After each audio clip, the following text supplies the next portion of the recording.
A constitutional earthquake has just struck the very foundations of the British state, threatening to dismantle the delicate balance between the Crown and the Cabinet that has held for centuries. Just moments ago, unprecedented signals emerging from behind the gates of Buckingham Palace revealed a level of institutional friction with Member 10 that has not been witnessed in the modern era. While the nation looked elsewhere, a silent but lethal struggle for the soul of British authority was being waged in the corridors of power. This is no longer a matter of differing opinions or polite disagreement. This is an active, escalating confrontation between the sovereign and the Prime Minister that threatens to plunge the United Kingdom into its most perilous legal crisis in living memory. The establishment tried to mask the tension with protocol, but the veneer has finally cracked. What has been uncovered in the last hour is a narrative of institutional defiance that every citizen must understand before the machinery of our democracy grinds to a permanent halt. The atmosphere inside the palace was described as frigid this morning, but that icy professional exterior was shattered when reports surfaced of a deliberate delay in the granting of royal assent for key government initiatives. What followed has sent a tremor through the heart of Westminster. Internal logs and whispered accounts from high-ranking courtiers describe a scenario that directly contradicts the image of seamless cooperation Keir Starmer has projected to the public. For months, the Prime Minister has stood at the dispatch box, claiming a mandate for radical change and assuring the House that the transition of power remains stable and respected. But the reality behind the scenes is a story of tradition being weaponized against political overreach, a story that has been meticulously kept from the eyes of the electorate. These emerging signals reveal a monarch who, though bound by the requirement of silence, is finding ways to signal a profound alarm over the direction of the state. This isn't merely a procedural hiccup. It is a fundamental realignment of power happening without a single public speech. The signals were subtle at first, a canceled meeting here, an unusually worded communication there, but they have now coalesced into a pattern of resistance that constitutional experts are calling a soft veto. The palace, when faced with what it perceives as a breach of long-standing conventions, appears to have reached a breaking point. Legal scholars are now scrambling to interpret the meaning of these delays, labeling this the most significant test of the royal prerogative in over a century. The timing is surgical, the stakes are total, and the questions now being whispered in the lobbies of Parliament go to the very core of who actually governs this country when the unwritten rules of the Constitution are ignored. What makes this explosion of tension so dangerous is the nature of the silence itself. Insiders within the royal household, increasingly distressed by the government's disregard for historical red lines, have begun to allow the king's mounting concerns to filter through the cracks of the establishment. These are not partisan actors looking to score points. These are the keepers of the flame, individuals who view their duty as protecting the nation from the temporary whims of any single politician. They have witnessed a series of private exchanges so troubling that the traditional golden triangle of communication has effectively collapsed. Their accounts, now circulating among the highest levels of the civil service, describe a prime minister who treats the crown as a rubber stamp, and a king who is refusing to be sidelined.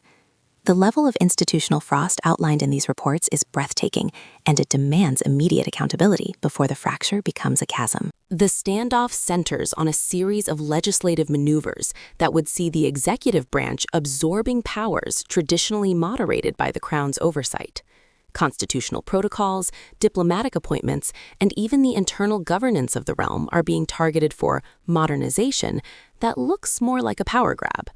That here is where the situation turns truly dark. The signals suggest the government attempted to bypass traditional palace briefings entirely, moving ahead with structural changes before the king had been fully informed. In other words, the administration was attempting to rewrite the rules of engagement behind the king's back, hoping the weight of the new era would force his hand. They were trying to hollow out the monarchy's remaining influence while maintaining the facade of its support. This is about more than just policy. It is about the fundamental illegitimacy of a government that seeks to govern without the restraint of tradition. Please stay with us as this story develops, because the implications for the future of the UK are irreversible. The fallout from these silent signals is already manifesting in the diplomatic and legal spheres, where the sudden lack of royal warmth is being felt like a physical chill. Foreign dignitaries and Commonwealth leaders who look to the crown as the ultimate symbol of British stability are now receiving conflicting messages about the State of the Union. The very essence of British soft power, the ability to project a unified and historic front to the world, is being eroded by this internal civil war. International observers who have spent decades studying the British system are expressing disbelief at the blatant disregard for convention. These aren't just social slubs. These are indicators of a government that has lost its moorings and is now drifting toward a constitutional shipwreck. The palace's silence is not a sign of weakness. It is a deafening roar of disapproval that the government is desperately trying to drown out. What is particularly damning is the timeline of this deterioration. These tensions didn't emerge overnight. They have been simmering for months, likely since the very first week Starmer entered Downing Street. Every time the Prime Minister spoke of unfettered power and shaking up the foundations, the alarm bells were ringing in the private apartments of the palace. The duplicity is staggering. While the public was told that the relationship was productive and respectful, the reality was a series of terse exchanges and rejected drafts. The evidence of this breakdown is written in the sudden absence of the king from key strategic discussions and the government's frantic efforts to fill the vacuum with their own appointees. This is a documented, systematic attempt to isolate the sovereign from the very government that operates in his name. The constitutional crisis has now reached a point where the Supreme Court may be forced to intervene. Britain's unwritten constitution relies on the good faith of its actors, but when that faith is replaced by naked ambition and institutional contempt, the entire structure becomes dangerously unstable. The signals from the palace are essentially asking whether the Prime Minister has the right to fundamentally alter the state without the implicit consent of the institutions that define it. If the answer is no, then every move made by this government in the last 90 days could be subject to intense legal scrutiny. The political consequences would be catastrophic for the Prime Minister, as his claim to a stable transition is revealed to be a complete fabrication. The reaction in the tea rooms and offices of Westminster has been one of pure panic. Within hours of the palace's signals becoming undeniable, emergency meetings were held between the Cabinet Office and the Lord Chamberlain's staff. Ministers who were once boastful about their plans are now refusing to answer basic questions about their relationship with the Crown. But the most telling reaction is coming from the veteran parliamentarians who understand the gravity of a silent royal intervention. They know that when the palace stops speaking, the government is in terminal trouble. They are now facing a reality where they may have to choose between loyalty to a prime minister and loyalty to the state itself. The anger is no longer confined to the fringe. It is a rising tide in the center of the party, driven by the fear of being on the wrong side of history. Number 10's damage control operation has been a total failure. Their initial attempts to portray the king's absence as a scheduling conflict or a focus on health were laughed out of the room by those who know how the palace operates. These were not accidents of the calendar. They were calculated absences. The government's attempt to minimize the friction has backfired, making them look not just deceptive, but dangerously out of touch with the very traditions they are supposed to uphold. By treating the king's concerns as a PR problem to be managed, rather than a constitutional warning to be heeded, the Prime Minister has insulted the intelligence of every person who values the British system. The mask of competence is gone, replaced by the desperate face of a leader who realized too late that some powers cannot be seized. The economic and social implications of the showdown are beginning to take hold across the country. Market analysts, who rely on British stability as a safe haven for investment, are watching the palace gates with more intensity than they watch the stock exchange. If the relationship between the Crown and the government is broken, the perceived stability of the British state vanishes instantly. Major industries that depend on royal charters and international standing are expressing private horror at the prospect of a prolonged conflict.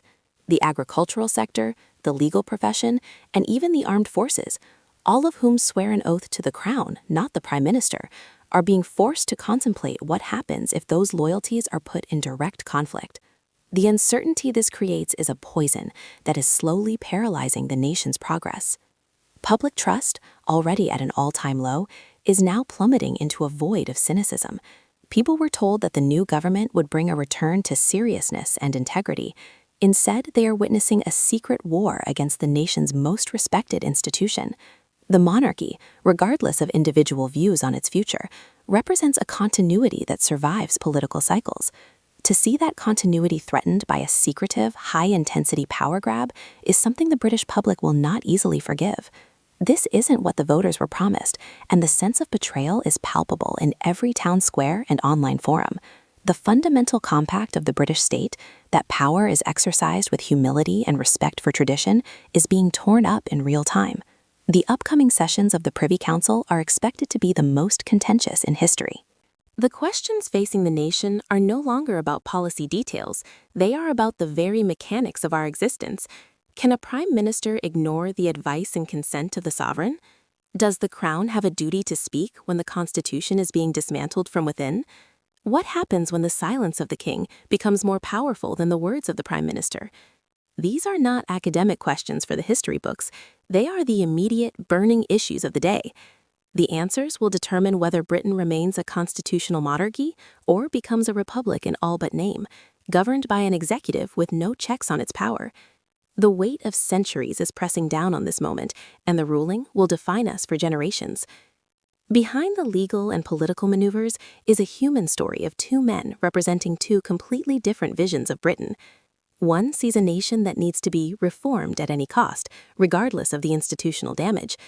The other sees a nation that must be preserved, whose strength lies in the very traditions being targeted. The courtiers who have witnessed this clash describe a king who was deeply aware of the limits of his role, but equally aware of his duty to the long-term stability of the realm. Their descriptions of the private audiences suggest a man who has been pushed to the edge, forced to use the only tools he has, silence and signal, to warn the people of a looming disaster. This isn't how a healthy democracy operates. This is how a system looks just before it collapses. The Commonwealth's response is one of growing alarm, as the head of the Commonwealth appears to be at odds with his own government. Leaders from Ottawa to Canberra are watching with bated breath, knowing that if the British Constitution fails, the ripple effects will be felt globally.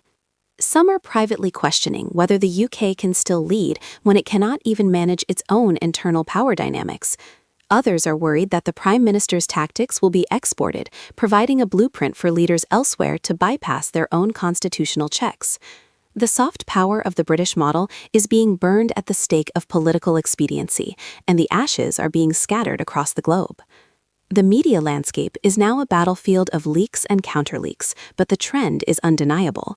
Even journalists who have spent years criticizing the monarchy are finding themselves defending the king against what they see as a far more dangerous threat, an unchecked executive. The consensus is that a line has been crossed and that the government's secrecy has made the palace the unlikely champion of transparency. When the press, the public, and the constitutional experts all begin to look toward the palace for a signal of sanity, the government has already lost the argument. The Prime Minister is now fighting for his political life, not against an opposition party, but against the very architecture of the state. Social media is a cauldron of speculation and anger. The images of a somber king and a defiant prime minister are being shared millions of times, often accompanied by a sense of genuine fear for the country's future.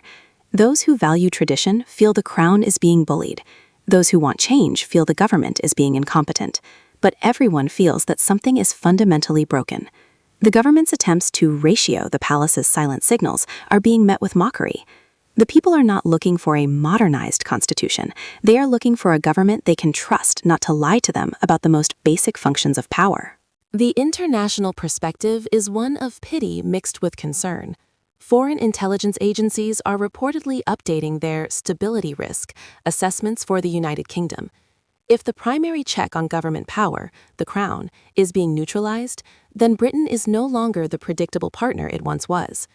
Authoritarian regimes are already using this crisis as a propaganda tool, mocking the orderly British system as it descends into a chaotic struggle for dominance.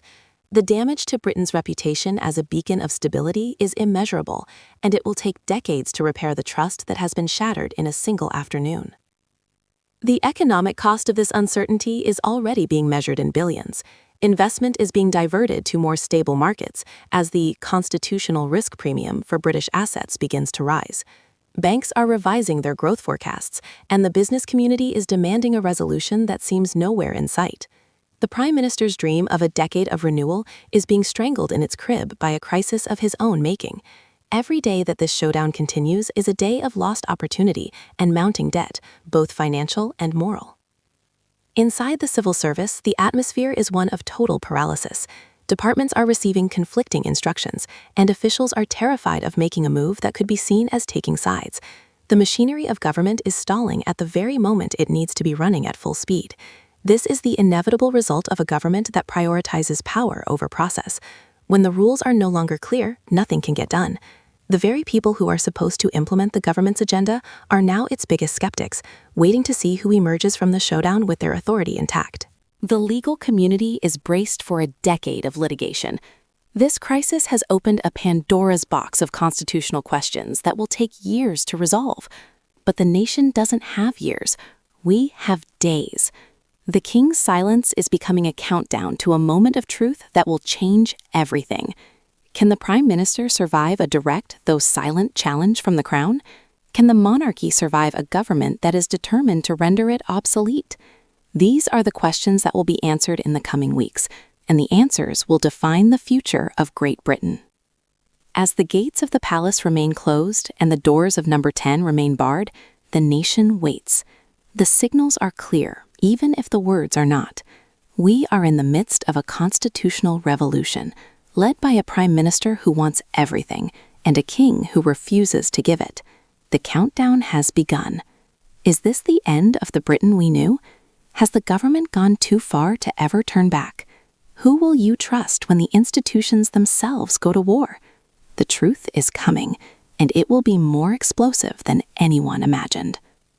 Would you like me to keep monitoring these palace signals for further updates?